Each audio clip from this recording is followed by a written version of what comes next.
你们觉得泰迦奥特曼里面最大的吃货是谁呢？其实呀，这个问题很简单，最大的吃货那肯定就是托雷基亚呀，妥妥的美食小王子。说实话，如果你现在一提到托雷基亚，我的脑海中立马只会显示2个东西，一个就是美食，另外一个呢，则是一首歌。踩着天边云霞，我告别托雷基亚。浊酒一杯，倾洒我心中的杯里啊！这首歌大家是不是都已经听过了？每次啊，我一听到这首歌，就会立马刷一遍泰迦奥特曼。到目前为止已经5刷了，刷了这么多遍的泰迦奥特曼啊，我又发现了，在这里面啊，其实还隐藏着好多美食。今天我们就来猜一下泰迦奥特曼的美食大盲盒，看一下谁才是奥特曼里面真正的大吃货。第一个。嘿，鲷鱼烧，这个不就是阿玉前辈排了1上午队才买到的鲷鱼烧吗？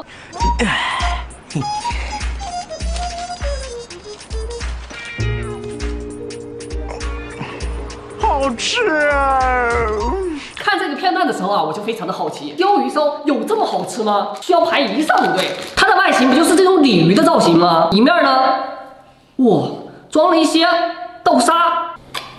里面真的都是红豆，吃起来蛮普通的，还不如我们的月饼好吃呢。我记得之前啊，好像还有一个女奥特曼吃过这个东西，但是具体名字我好像忘了。上次看了我还觉得挺香的，这次我一尝，嗨，不好吃，放一边。第二个又会是什么呢？哇！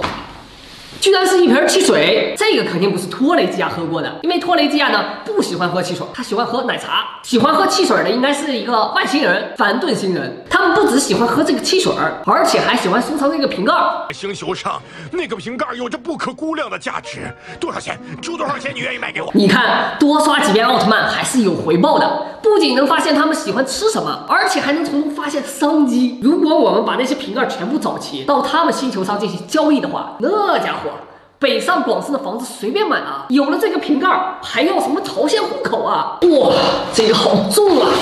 呀，这是一大包的巧克力啊！这么大块白色的巧克力，如果给我吃的话，我还真的有点难以下口。但是对于海兽哥斯拉王，这个也就够塞个牙缝。大家还记得那个喜欢吃巧克力的小不点儿吗？小时候真的很可爱，一个大嘴巴，非常的有趣。开，做得很好啊，小不点儿。这是奖励你的巧克力。可是长大之后，哇，真的太可怕了！一个巧克力工厂都不够他吃的。我敢说，他才是泰迦奥特曼里面最大的吃货，没有比他更恐怖的了。小伙伴们，你们说是不是？继续猜吧。哇，这是一桶泡面哦，这绝对是泰迦奥特曼吃过的人间美食，看起来就有点心酸。没想到我们的游戏和小鹿一样，每天只能吃泡面。